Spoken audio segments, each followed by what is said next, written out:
Hello guys, welcome to my YouTube channel. और आज हम करते हैं यूपी टेट 2021 की परीक्षा, जो जूनियर लेवल के लिए हुआ था एग्ज़ाम, उसका पेपर एनालिसिस। तो स्टार्ट करते हैं। पहला हमारा टॉपिक है बाल विकास एवं शिक्षण शास्त्र, जिसका पहला क्वेश्चन है, मूल प्रवृत्ति की एक प्रमुख विशेषता है जो पाई जाती है केवल चूहों तथा बिल्लियों में, केवल मनुष्यों में, सभी प्राणियों में तथा जन्मजात व प्राकृतिक होती है। ऑप्शन नंबर सी सही है। और ये किसका सिद्धांत है? मैकडूगल के अनुसार मूल प्रवृत्ति परंपरागत या जन्मजात मनोशारीरिक प्रवृत्ति है जो प्राणी को किसी निश्चित वर्ग की आयु, वर्ग की वस्तु को देखने, उसके प्रति ध्यान देने, उसे देखकर एक विशेष प्रकार की संवेगात्मक उत्तेजना का अनुभव करने और उससे संबंधित एक विशेष ढंग से कार्य करने या कम से कम इस प्रकार की क्रिया के आवेग को अनुभव करने के लिए बाध्य करती है। मैकडूगल ने मूल प्रवृत्तियों की निम्न विशेषताएं बताई हैं। पहली बताई है मूल प्रवृत्ति जन्मजात होती है। दूसरी बताई है मूल प्रवृत्तियां सभी प्राणियों में एक समान पाई जाती हैं। मूल प्रवृत्तियों की आदत से भिन्न होती हैं। मूल प्रवृत्तियां नष्ट नहीं होती हैं। अगला प्रश्न है, भारतीय संविधान में अनुच्छेद 6 से 14 वर्ष के बच्चों के लिए निःशुल्क और अनिवार्य शिक्षा का अधिकार निम्न में से किस में शामिल है? ये जो है अनुच्छेद 21A में शामिल है। ये 86वें संविधान संशोधन 2002 द्वारा शामिल किया गया था। भारतीय संविधान के अनुच्छेद 21A में 6 से 14 वर्ष के बच्चों के लिए निःशुल्क एवं अनिवार्य शिक्षा का प्रावधान है। 21A यह 86वें संविधान संशोधन 2002 द्वारा जोड़ा गया था। इसमें 6 से 14 वर्ष के बच्चों को निःशुल्क शिक्षा का अधिकार दिया गया। अनुच्छेद 15 किसी राज्य किसी भी नागरिक के साथ जाति, धर्म, लिंग, जन्म स्थान और वंश के आधार पर भेदभाव नहीं कर सकता है। अनुच्छेद 26 धार्मिक कार्यों की स्वतंत्रता को दर्शाता है। अनुच्छेद 45 यह 6 वर्ष से कम आयु के बालकों के लिए प्रारंभिक बाल्यावस्था की देखरेख और शिक्षा का उपबंध करता है। 21 प्रश्नानुसार सभी तथ्य विकल्प डी सही है। अगला क्वेश्चन है, क्रेस्मर ने व्यक्ति को निम्न में से किस प्रमुख प्रकारों में वर्गीकृत किया है? इन्होंने सुडौलकाय, लंबकाय, गोलकाय, इन्होंने जो है व्यक्ति को शारीरिक तौर पर विभक्त किया, शारीरिक रचना के आधार पर। शरीर रचना के दृष्टिकोण से क्रेस्मर ने सन 1925 में व्यक्तित्व को 3 प्रमुख प्रकारों में वर्गीकृत किया। पहला, लंबकाय। इस प्रकार के व्यक्ति दुबले पतले होते हैं। लंबकाय व्यक्ति कृशकाय भी कहा जा सकता है। इनका सिर लंबा, भुजाएं पतली, सीना छोटा, हाथ पैर लंबे व पतले होते हैं। ये दूसरों की आलोचना करना पसंद करते हैं। अगला है सुडौलकाय। इस प्रकार के व्यक्ति हष्ट पुष्ट और स्वस्थ होते हैं। इनका सीना चौड़ा, उभरी हुई और मजबूत भुजाएं होती हैं। ये दूसरों की इच्छा अनुसार समायोजन कर लेते हैं। सुडौलकाय व्यक्ति को पुष्टकाय भी कहा जाता है। अगला था गोलकाय। इस प्रकार के व्यक्ति कद में नाटे, छोटे, चर्बी वाले होते हैं। ये सामाजिक होते हैं। गोलकाय व्यक्तियों को स्थूलकाय भी कहा जाता है। यानी गोलकाय ही स्थूलकाय है, सुडौलकाय ही पुष्टकाय है और लंबकाय जो व्यक्ति है ये कृशकाय भी हैं। अगला क्वेश्चन है, और ये सब किसने दिया है? ये क्रेस्मर ने दिया है। अगला क्वेश्चन है, टीईटी का निम्नलिखित में से किसका मापन किया जाता है? टीएमटी का उद्देश्य अभिक्षमता, बौद्धिक क्षमता, अभिवृत्ति या मूल्य? इसका सही ऑप्शन है एप्टीट्यूड, यानी अभिक्षमता का मापन करता है टीईटी। टीईटी का उद्देश्य अभिक्षमता का मापन करना है। अभिक्षमता किसी क्षेत्र में विशेष में व्यक्ति की कार्य की कुशलता की विशिष्ट योग्यता या विशिष्ट क्षमता अथवा भावी सफलता के अनुमान को इंगित करती है। विशिष्ट अभिक्षमता परीक्षण किसी विशिष्ट क्षेत्र में व्यक्ति की अभिक्षमता का मापन करने के लिए प्रयोग की जाती है। टैक्सलर के अनुसार अभिक्षमता व्यक्ति में विद्यमान कोई दशा, गुण अर्थात गुणों का समुच्चय होता है जो किसी ज्ञान, बोध, कौशल अथवा ज्ञान, बोध, कौशल के सम्मोहन की उस सीमा का द्योतक है जिसे वह व्यक्ति उचित प्रशिक्षण में प्राप्त करने योग्य हो सकेगा। टीईटी शिक्षक पात्रता परीक्षा, यांत्रिक अभिक्षमता का परीक्षण, चिकित्सीय अभिक्षमता परीक्षण आदि इसी प्रकार के परीक्षण के उदाहरण हैं। अगला प्रश्न है, संघनन का सिद्धांत निम्न में से किसकी व्याख्या करता है? सही ऑप्शन है स्मृति। संघनन का सिद्धांत स्मृति की व्याख्या करता है। यह सिद्धांत मूल रूप से निर्णय निर्माण की प्रक्रिया तथा प्रस्तुतिकरण के तरीके को व्याख्यायित करता है। इस सिद्धांत के अनुसार मनुष्य के मस्तिष्क में असंख्य सूचनाएं संघनित रहती हैं। मनुष्य वही सूचना के द्वारा निर्णय का निर्माण करता है जो समस्या समाधान में सहायक होती है, अतः वही व्यक्ति निर्णय निर्माण में दक्ष जो सृजनशील होगा। संगणन का सिद्धांत मस्तिष्क में सूचनाओं के संचयन से संबंधित है, जबकि अधिगम अधिप्रेरणा सृजनात्मकता से संबंधित नहीं है। विकल्प ए सही है स्मृति। संगणन का सिद्धांत स्मृति से संबंधित है। अगला प्रश्न है, पिछड़े बालकों के लिए शैक्षिक लब्धि की अवधारणा किसने दी? ये सिरिल बर्ड ने दी है। पिछले बालकों के लिए शैक्षिक लब्धि की अवधारणा जो है वो सिरिल बर्ड ने दी है। बर्ड के अनुसार जिस बालक की शैक्षिक लब्धि 85 से कम होती है उसे पिछड़ा बालक कहा जाता है। 85 से कम जिसका आईक्यू लेवल है वो पिछड़ा बालक होगा। इसको नापते कैसे हैं? शैक्षिक लब्धि शैक्षिक आयु अपान दैहिक आयु इंटू 100। मतलब शैक्षिक आयु कब से एजुकेशन प्राप्त कर रहा है और दैहिक आयु जो ओरिजिनल उसकी एज है। अगला प्रश्न है, निम्न में से कौन सा एक उत्तम परीक्षण विशेषताओं से भिन्न है?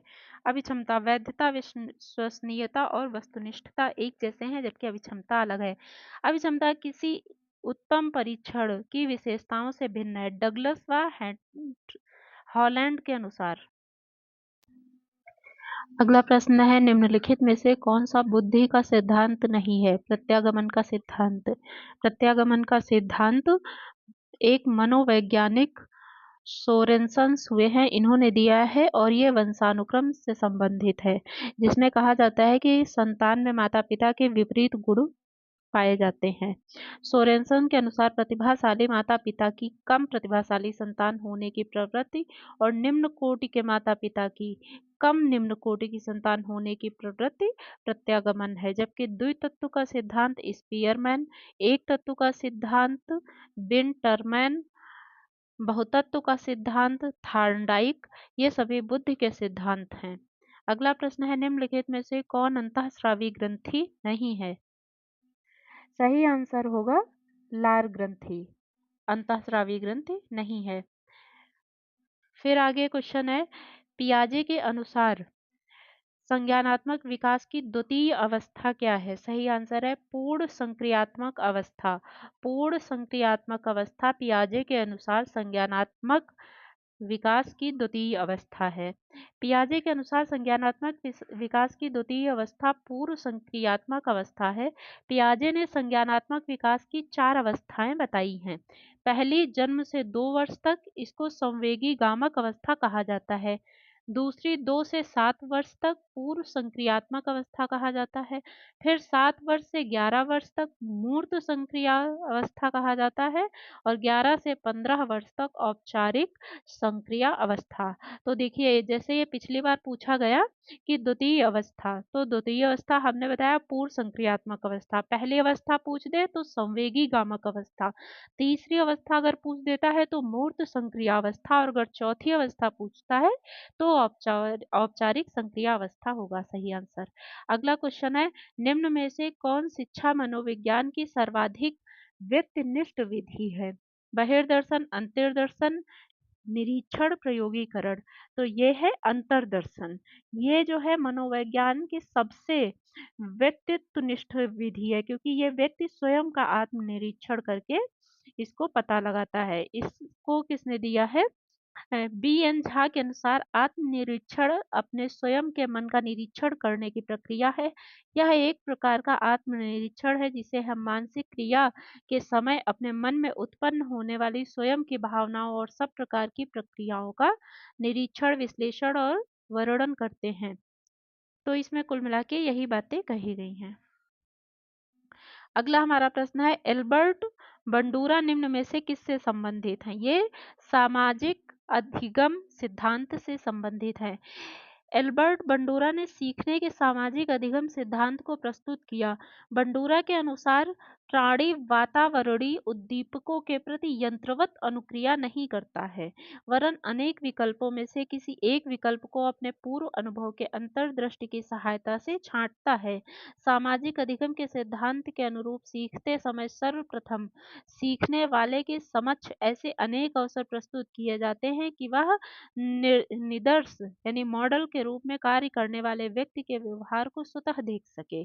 प्रश्नानुसार व्यवहारवादी सिद्धांत थार्नडाइक से, संज्ञात्मक विकास का सिद्धांत जीन पियाजे ने दिया है, मनोलैंगिक विकास का जो सिद्धांत है वो फ्रायड से संबंधित है।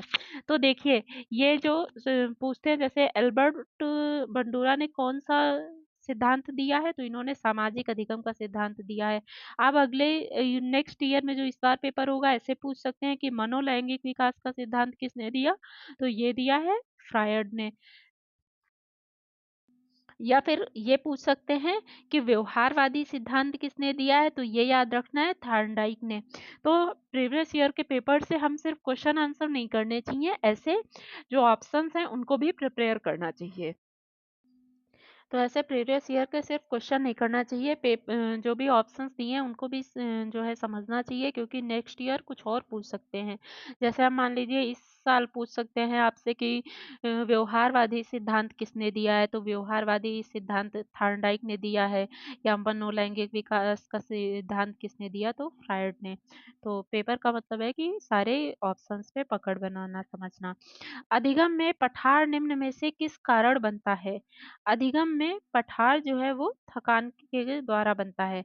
अधिगम में पठार थकान द्वारा बनता है। ये किसने कहा है? रॉस के अनुसार सीखने की प्रक्रिया की एक प्रमुख विशेषता पठार है। ये उस अवधि को बताते हैं जब सीखने की प्रक्रिया में कोई उन्नति नहीं होती है। ये पठार से इसलिए लिया गया है क्योंकि देखिए जो पठार होते हैं उनके ऊपर का भाग समतल होता है, क्योंकि एक स्तर पे जाके जब विकास रुक जाता है तो वो इक्वल ही चलने लगता है। ये जैसे पठार हो, ऊपर की बूंद एकदम इक्वल। तो वही चीज है कि जब एक पॉइंट पे जाके विकास रुक जाता है तो उसको कहते हैं अधिगम में पठार थकान द्वारा बनता है। ये रॉस ने कहा।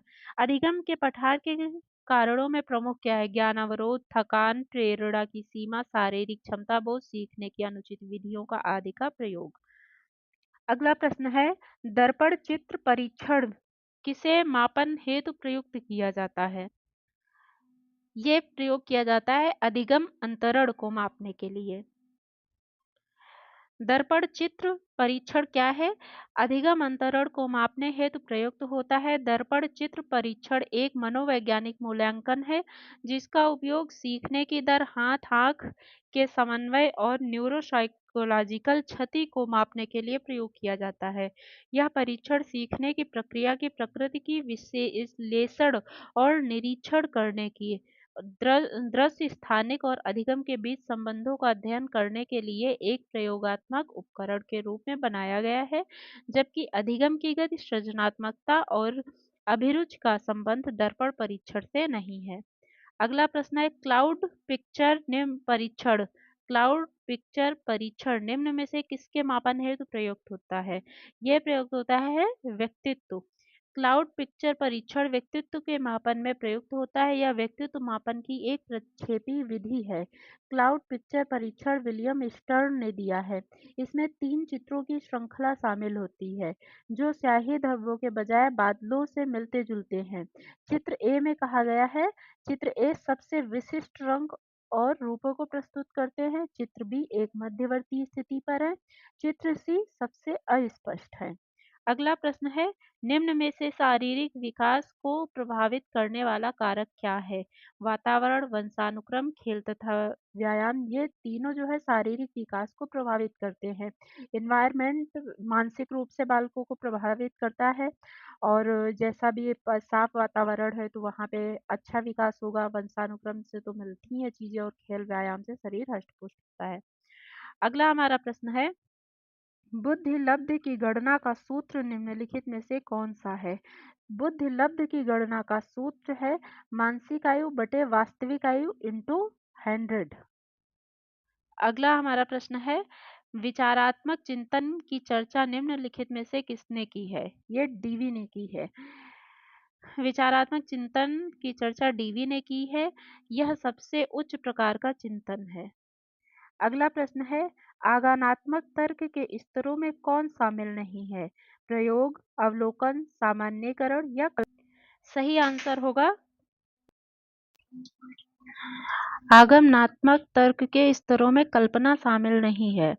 आगमनात्मक तर्क, इस तर्क में व्यक्ति अपने अनुभवों या अपने द्वारा संकलित तथ्यों के आधार पर किसी सामान्य नियम या सिद्धांत का निरूपण करता है। इसमें वह 3 स्तरों से होकर गुजरता है। सबसे पहला निरीक्षण, फिर परीक्षण, फिर सामान्यीकरण। तो आपको याद रखना है कि आगमनात्मक तर्क की बात जब भी आएगी, निरीक्षण होगा, परीक्षण होगा, फिर सामान्यीकरण होगा। बस उदाहरण के तौर पे याद करिए, जैसे जब माँ घर लौटने पर बच्चे को रोता हुआ पाती है तो वह उसके रोने के कारणों की खोज करके इस निष्कर्ष पर पहुंचती है वह कि भूख के कारण रो रहा है। इस प्रकार इस विधि में हम विशिष्ट सत्य से सामान्य तथ्य की ओर अग्रसर होते हैं। जैसे माँ ने जब देखा बच्चा रो रहा है तो उसका निरीक्षण किया, जानना चाहा कि वह क्यों रो रहा है। जब पता चला कि वह निरीक्षण हो गया, फिर जब पता चल गया तो ये हुआ कि वह परीक्षण हो गया, और जब उसने जो है सामान्य सत्य तक पा लिया और उसकी भूख मिटा दी तो वो सामान्यकरण हो गया। अगला है, ये भाटिया ने बोला है, भाटिया के अनुसार आगमन विधि खोज और अनुसंधान की विधि है। चूंकि विकल्प में दिए गए तीनों स्तर आगमनात्मक तर्क से संबंधित हैं, जबकि कल्पना आगमनात्मक तर्क के स्तरों में शामिल नहीं है। अगला प्रश्न है, सीखी गई बात को धारण और पुनः स्मरण करने में असफल होना, ये क्या कहता है? विस्मरण, फॉरगेटिंग।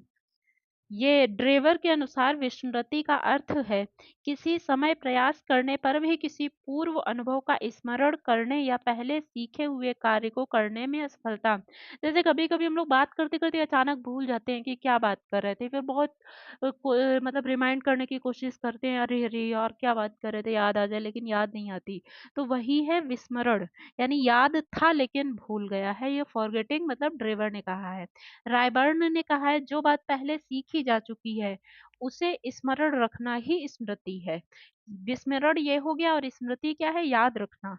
धारण क्या है? स्मृति का दूसरा अंग है। इसका अर्थ है सीखी हुई बात को मस्तिष्क में संचित रखना।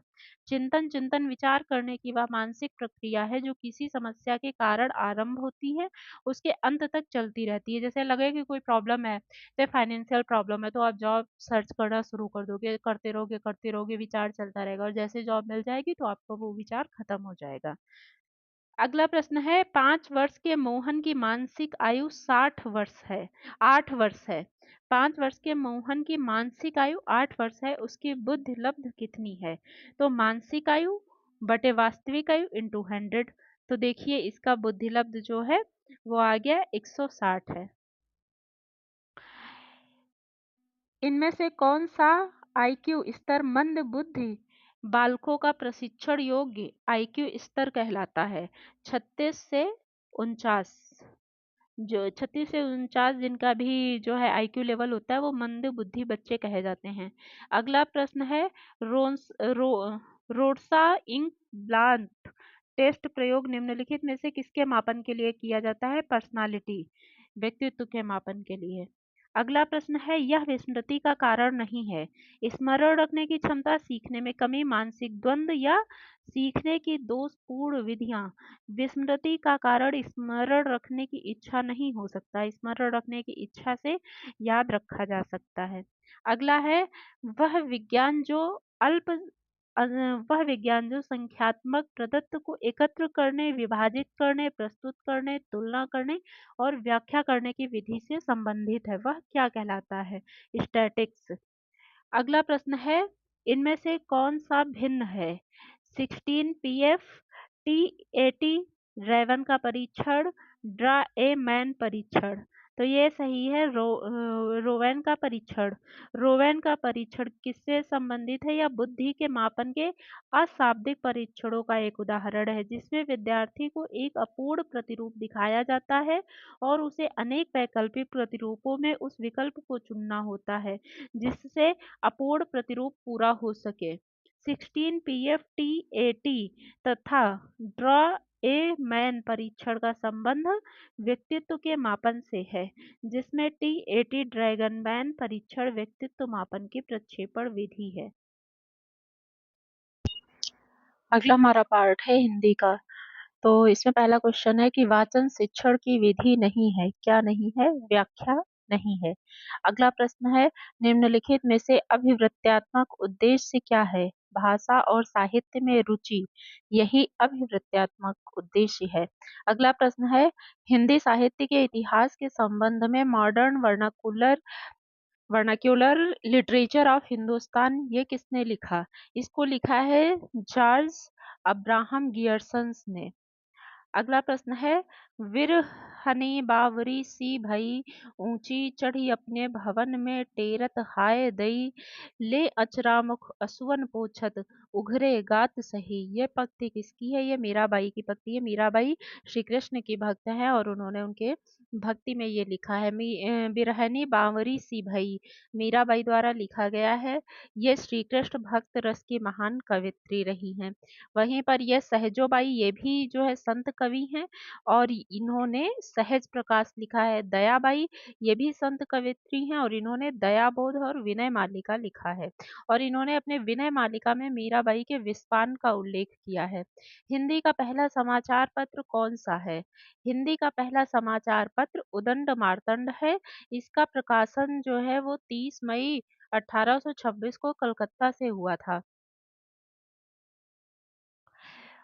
बनारस अखबार का प्रकाशन 1845 में हुआ था और ये उदंड मार्तंड जो 30 मई 1826 को प्रकाशित हुआ हिंदी का पहला अखबार था, इसीलिए 30 मई को हिंदी पत्रकारिता दिवस मनाया जाता है।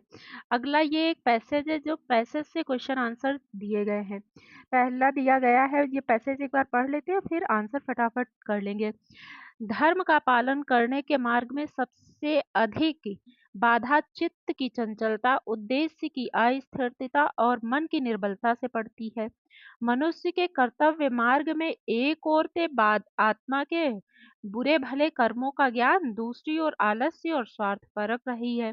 बस मनुष्य इन्हीं दोनों के बीच पड़ा रहा है। अंत में यदि उसका मन पक्का हुआ तो वह आत्मा की आज्ञा मानकर अपना धर्म का पालन करता है, पर यदि उसका मन दुविधा में पड़ रहा है तो स्वार्थपरता उसे निश्चित ही घेरेगी और उसका चरित्र घृणा के योग्य हो जाएगा। इसलिए यह बहुत आवश्यक है कि आत्मा जिस बात को करने की प्रवृत्ति दे उसे बिना सोचे झटपट कर डालना चाहिए। यानी इनर सोल अगर आपकी कुछ कहने करने को कहती है तो उसे कर लेना चाहिए और इनर सोल अगर कुछ मना करे तो उसे भी मान लेना चाहिए।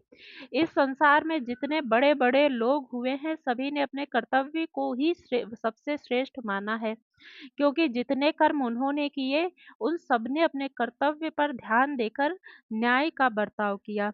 जिन जातियों में यह गुण पाया जाता है वे ही संसार में उन्नति करती हैं और संसार में उनका नाम आदर से लिया जाता है। जो लोग स्वार्थी होकर अपने कर्तव्य पर ध्यान नहीं देते वे संसार में लज्जित होते हैं और सब उनसे घृणा करते हैं। ये हो गया हमारा पैसेज। अब पहला क्वेश्चन है कि धर्म का पालन करने में बाधा डालने वाली प्रवृत्तियां कौन कौन सी हैं? तो देखिए ऊपर हमने पढ़ा है चंचलता, उद्देश्य की अस्थिरता, तो वही हो गया कमजोर मन, उद्देश्य का निश्चित न होना तथा मनोवृत्ति का न होना। आगे चलिए करते हैं। अगला हमारा प्रश्न है संसार के बड़े बड़े लोगों ने सबसे श्रेष्ठ क्या माना? अपने कर्तव्यों को। अगला प्रश्न है निर्बलता शब्द में उपसर्ग और प्रत्यय। तो देखिए निर्बलता में निर तो उपसर्ग हो गया, ता हो गया प्रत्यय और बल हो गया मूल शब्द, तो ऑप्शन नंबर डी। अगला प्रश्न है कारक की भाववाचक संज्ञा क्या होगी? कायरता। और जैसे भाववाचक संज्ञा बचपन, थकावट, सुंदरता, चोरी, मित्रता, उमंग आदि ये सब भाववाचक संज्ञाएं हैं। अगला प्रश्न हमारा मतलब अपना मतलब निकालने वाला, इसके लिए स्वार्थी कहते हैं। पंकज में कौन सा उपसर्ग है? बहुव्रीहि, क्योंकि कोई अगला इसमें आंसर आ रहा है। जैसे पंकज में पंकज का मतलब कीचड़ होता है, तो सॉरी पंकज का मतलब होता है कमल, तो पंक का मतलब कीचड़ हो गया। पंक एक मिनट।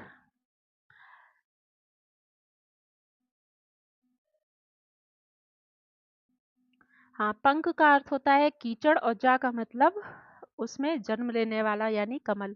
आगे बढ़ते हैं। निम्नलिखित में से अयोगवाह किसे कहते हैं? अयोगवाह कहते हैं अनुस्वार अनुस्वार और विसर्ग को, यानी अंग और आह को। ये हो गया अंग और ये हो गया आह। इनको अनुस्वार कहते हैं। अगला है, एक ओर अजगरहि लख एक ओर मृगराय विकल बटोही बीच में पर्यो मूर्छा खाए।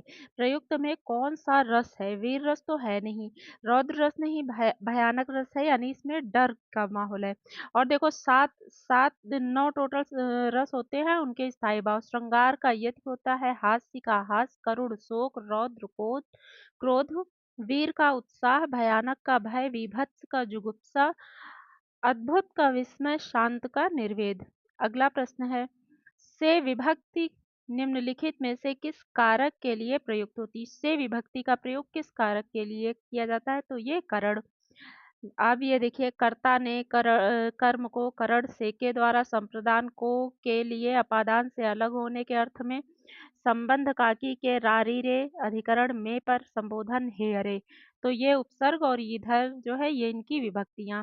अगला है, उसने नहाकर भोजन किया। इस वाक्य में नहाकर क्या होगा? ये पूर्वकालिक क्रिया है, यानी नहाना पहले हो गया है, उसके बाद भोजन किया गया है। और पूर्वकालिक क्रिया कैसे? जैसे खाकर, पीकर, सोकर, चलकर, ये सब पूर्वकालिक क्रियाएं होती हैं। कौन सा शब्द शुद्ध है? परशुराम ने क्रोधाग्नि में क्षत्रियों को जला दिया। परशुराम के क्रोधाग्नि नहीं, की क्रोधाग्नि होगा। खेतों में लंबे लंबे घास उगाए हैं, लंबी लंबी घासें उगाई हैं।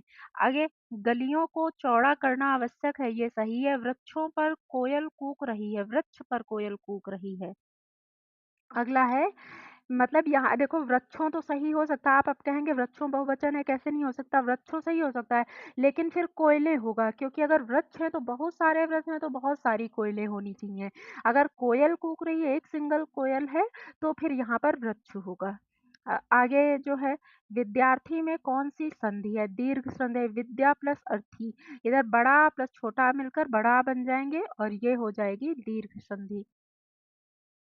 अगला प्रश्न है, कानन का पर्यायवाची शब्द वन, विटप, जंगल, कांतार, ये सब जो है कानन के पर्यायवाची होते हैं। अगला है, वाक्य विग्रह का अर्थ क्या है? वाक्य विग्रह का अर्थ है वाक्य को खंड खंड करके उनका संबंध बताना।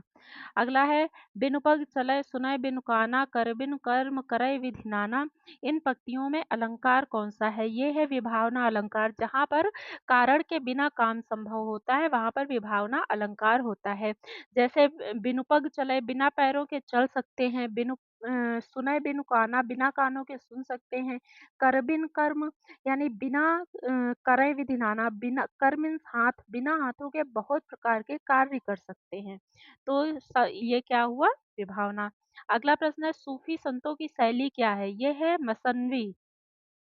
अब देखिए, सूफी संतों की शैली मसनवी शैली है। इसके अंतर्गत सर्वप्रथम ईश्वर वंदना, हजरत मोहम्मद की स्तुति, तत्कालीन शासक की प्रशंसा, गुरु की महिमा का निरूपण है।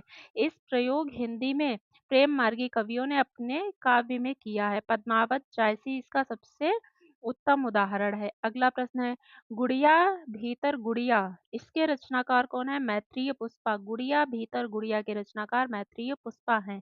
या उनकी आत्मकथा का दूसरा भाग है। इसका प्रथम भाग जो है वो कस्तूरी कुंडल बसे है। अगला ध्यातव्य है कि प्रसिद्ध आत्मकथा अन्या अन्या से अनन्या के रचनाकार प्रभा खेतान है। अन्या से अनन्या के प्रभा खेतान। तो मतलब ये भी याद रखना है, क्या पता इस बार यही पूछ ले। 100 अजान एक सुजान, इसके रचनाकार कौन है? बालकृष्ण भट्ट जी। और ये जो है बालकृष्ण भट्ट हैं, इनका प्रसिद्ध उपन्यास है। इनके अन्य उपन्यास कौन है? नूतन ब्रह्मचारी रहस्य कथा, नूतन ब्रह्मचारी रहस्य कथा और एक अजान 100 सुजान, ये सब बालकृष्ण भट्ट जी की रचनाएं हैं। गोस्वामी तुलसीदास का निधन वाराणसी के किस घाट पर हुआ? 80 घाट पर हुआ। इसके लिए दोहा भी एक लिखा गया है। संवत 1680 में 80 गंगा के तीर, गंगा के नदी किनारे जो 80 घाट है। श्रावण शुक्ल सप्तमी, तुलसी तजो शरीर। अगला है भक्तमाल के रचनाकार कौन है? नाभादास। भक्तमाल के रचनाकार नाभादास हैं। भक्तकालीन कवि में स्वामी अग्रदास के शिष्य, ये स्वामी अग्रदास के शिष्य हैं नाभादास। इनकी जो रचना है वो अष्टयाम है, यानी जो भक्तमाल और अष्टयाम ये दोनों नाभादास की रचनाएं हैं। केशवदास की प्रमुख रचनाएं कौन सी हैं? कवि प्रिया, रसिक प्रिया, चंद्रिका। केशवदास की प्रसिद्ध रचनाएं कवि प्रिया, रसिक प्रिया, चंद्रिका हैं तथा सुंदरदास की सुंदर विलास और ज्ञान समुद्र। सुई का तत्सम रूप क्या है? सुई का तत्सम रूप है सूची। और जो है सुई का तत्सम रूप सूची है। संस्कृत भाषा के वे शब्द जो बिना परिवर्तन ज्यों त्यों प्रयोग किया जाए, मतलब जैसे थे वैसे ही प्रयोग किया जाते हैं, उन्हें तत्सम कहते हैं। जैसे कार्य, कार्य का तद्भव होता है काम। मयूर का तद्भव होता है मोर। सूर्य को सूरज कहा जाने लगा।